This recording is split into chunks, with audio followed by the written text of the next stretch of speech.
అందరికీ నమస్కారం.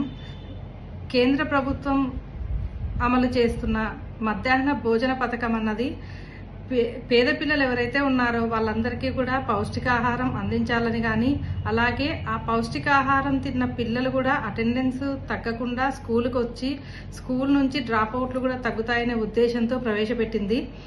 ఈ పథకాన్ని మన జగనన్న 5 సంవత్సరాల కాలంలో 2019 నుంచి 24 వరకు ఎంత బాగా అమలు చేశారో మనకందరికీ తెలుసు. పిల్లలకు పౌష్టికాహారంతో పాటు చిక్కీని, అలాగే వారి కోసం ఎండాకాలం వచ్చేసరికి రాగి జావను కూడా ప్రవేశపెట్టారు జగనన్న. అంటే పిల్లల మీద ప్రత్యేక శ్రద్ధ తీసుకున్నారు, పిల్లల ఆరోగ్యం పైన, వాళ్ళ పోషణ పైన. ఎందుకంటే పిల్లలు ఆరోగ్యంగా ఉంటేనే స్కూలుకు కరెక్ట్ గా రాగలరు, వాళ్ళు చదువులో కూడా ముందంజలో ఉండగలరు అని చెప్పి మన భావి తరాలకు కూడా విద్యార్థులే నెక్స్ట్ తీసుకొని పోయేవాళ్ళు. కాబట్టి అందుకని చెప్పి జగనన్న ఎంతో ముఖ్యమైన శ్రద్ధను కనపరిచినారు పిల్లల విషయంలో, వారి పౌష్టికాహారం విషయంలో. కానీ ఇప్పుడు కూటమి ప్రభుత్వం ఏర్పాటై 9 నెలలు అయింది. కానీ మధ్యాహ్న భోజన పథకంకి ఎలా తూట్లు పొడుస్తున్నారో మనం అందరము తెలుసుకోవచ్చు. ఏమంటే వాళ్ళకి ఇన్ టైంలో వాళ్ళకి చెల్లింపులు జరగడం లేదు. మధ్యాహ్న భోజన పథకానికి తీసుకున్న కాంట్రాక్టర్లు ఎవరైతే ఉన్నారో వారికి సరైన చెల్లింపులు జరగడం లేదు.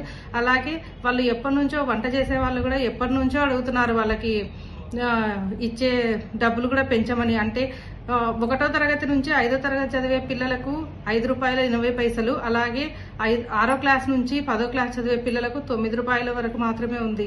అంటే ఈ వీటితోనే వాళ్ళు గ్యాస్ కొనాలి, కూరగాయలు కొనాలి, నూనె కొనాలి, నిత్యావసర సరుకులు కొన్ని కొనాల్సి వస్తుంది, అవన్నీ కొనాలి. కానీ మన ప్రభుత్వం ఇచ్చేది ఓన్లీ రైస్, చిక్కీ, గుడ్డుకు మాత్రం ఇస్తుంది ఫ్రీగా. మిగిలినవన్నీ వీళ్ళు ఈ తక్కువ బడ్జెట్ తోనే వీళ్ళంతా కొనాల్సిన పరిస్థితి ఉంది. అందుకే వాళ్ళందరూ ఎప్పటి నుంచో డిమాండ్ చేస్తున్నారు మాకు పెంచాలని చెప్పి. కానీ ఈ ప్రభుత్వం ఆ పెంచకపోగా ఇచ్చే నిధులను కూడా, వాళ్ళకి కేటాయించాల్సిన నిధులను కూడా ఇవ్వకుండా జాప్యం చేయడం వల్ల వాళ్ళు అప్పుల పాలైపోతున్నామని చాలా ఇబ్బంది పడుతున్నారు. వాళ్ళు కిరాణా షాపుల్లో వాళ్ళు అప్పులకు తెచ్చుకొని వాటికి ఆ అప్పులకు కూడా వడ్డీలు కట్టలేకపోతున్నామని చెప్పి వాపోతున్నారు. వాళ్ళందరూ చాలా ఇబ్బంది పడుతున్నారు. ఇలాగైతే మధ్యాహ్న భోజన పథకం కిందకి చాలా ఇబ్బంది పడే ప్రమాదం ఉంది. ఎందుకంటే వాళ్ళు కూడా చేతులు ఎత్తేసారనుకోండి, డబ్బులు రావట్లేదని చెప్పి పిల్లల పోషణ పరిస్థితి ఏమవుతుంది, వాళ్ళకు మధ్యాహ్న భోజనం ఎవరు పెడతారు, అవన్నీ కూడా ఇబ్బందులు వస్తాయి. కానీ మన రాష్ట్ర ప్రభుత్వం ఇన్ని అప్పులు చేస్తుంది, ఇప్పుడు ఇన్ని లక్షల కోట్ల అప్పులు చేస్తుంది. కానీ ఈ అప్పులన్నీ ఏమైనట్టు, ఎవరి ఖజానాలోకి ఈ అప్పులన్నీ మళ్ళినట్టు, వీళ్ళకి ఇవ్వకుండా వాళ్ళకి ఇవ్వకుండా అందరినీ ఇబ్బంది పెడుతూ ఆ డబ్బులన్నీ ఏం చేస్తున్నట్టు, ఈ అప్పులు తీసుకున్న డబ్బులన్నీ.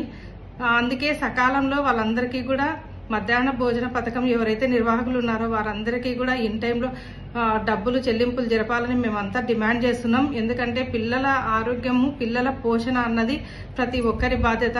ఈ రాష్ట్ర ప్రభుత్వం కూడా, ఈ కూటమి ప్రభుత్వం కూడా విద్యార్థుల మీద సరైన దృష్టి తీసుకోవాలని మేమందరం కోరుకుంటున్నాము. అంతవరకు మేము వైసీపీ తరఫున, వైఎస్ఆర్ కాంగ్రెస్ పార్టీ తరఫున మేమందరము ఈ విషయం అంటే ఇంకా కూడా చెల్లింపులు ఇంకా జాప్యం అయితే పోరాటం చేసే పరిస్థితి కూడా మేము వెళ్తామని తెలియజేస్తున్నాం. Thank you. Please subscribe .news.